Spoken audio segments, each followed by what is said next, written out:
Thank you so much for joining us this morning. A new exhibit called Pre-Glo opens tomorrow at the Center for the Living Arts in downtown Mobile. And Rebecca Howard from the Center of the Living Arts and Mario Ibarra Jr. are here to tell us all about it.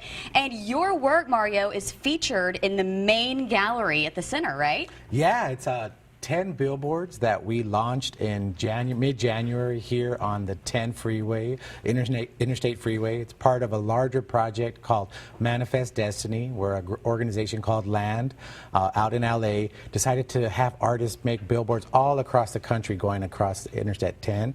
And I got the lucky fortune of being here in Mobile, Alabama. We're happy to have you. Yeah, I'm happy to be here. When I was a kid, my father moved from Los Angeles to Pascagoula, Mississippi to work at Ingalls Shipyard. Yeah. So I spent my summers here in this part of the South lighting fireworks. It was great. So to be able to come back as an adult and have this awesome project here at the CLA is really fun. And you mentioned there are billboards between Florida and California, Interstate 10, around that area. Did you get to choose Mobile? I got to choose Mobile, yeah. It was great because they were telling me they were starting off with Florida. The first artist started off in Florida. And I said, oh, I need to be the next state over in Alabama. And so, yeah, I chose Mobile because I thought it was a fun place because I wanted to come back and visit. Oh, that's awesome. Well, this is a picture. Well, let's go back to that picture just for a moment. This is a picture of one of the billboards, and you may have seen things like this around Mobile. This is actually your design, and I believe this one's around the Lamar area. Tell us about this.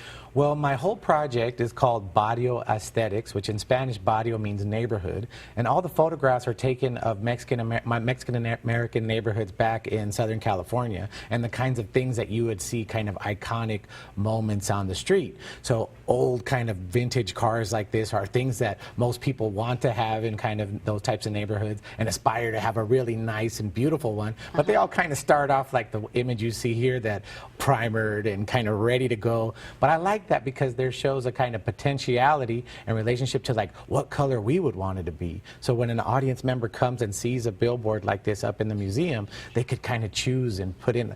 I asked the museum staff the other day, what color would you want this car to be? And they ran it off a list. Blue, orange, red, black. Yeah. Yeah. No one had the same one. Yeah. So all the billboards are of different kind of moments in kind of slice of life every day back in Southern California. But I thought that they were real, in my time coming and visiting here when I was a kid, there are also things that could be transplanted here and kind of real Americana type of images. Now, I know that we showed a car, and you mentioned things you remember growing up, and there are 10 of them around Mobile. So just so we know what we're looking for, are they all cars? No, they're not all cars. One of the big images that they used for the press was of a little girl in her First Communion outfit at a buffet eating salad bar, you know.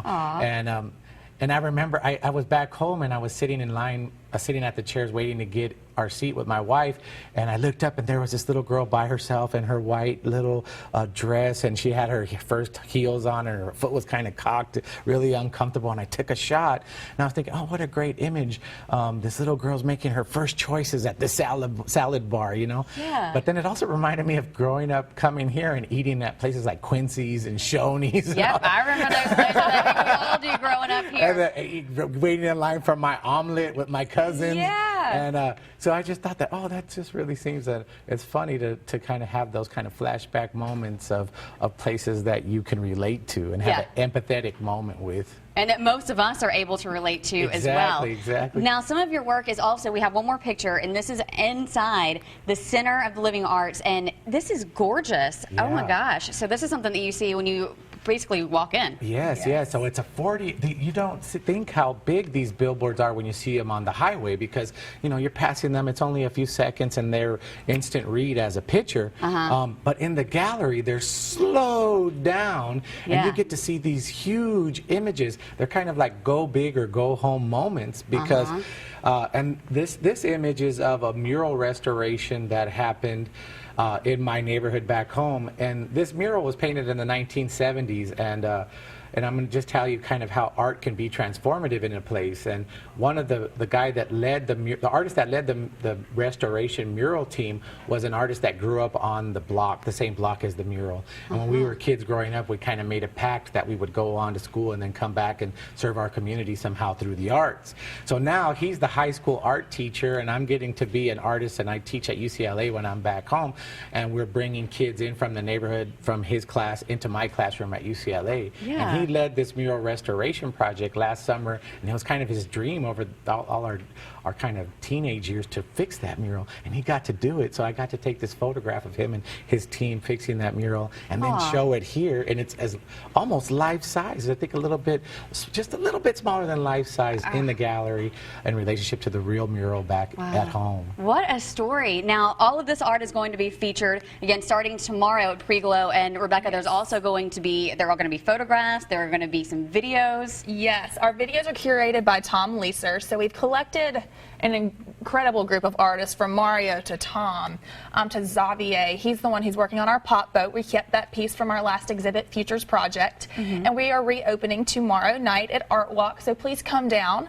We're opening it from 6 until 9, free for everyone, and then we're open to the public with our regular hours Wednesday through Sunday. Okay. So come down and see us. We're examining kind of this idea. It's pre-glow is what we're going into. So pre-global, bringing in these international artists right here to Mobile. That's a wonderful concept. So you can look for Mario's billboards around Mobile and set some time aside to go to the Center for the Living Arts and see Pre-Glo. Now we put the address, phone number, and hours on our Studio 10 page on fox10tv.com. You can see Pre-Glo starting tomorrow through July 25th.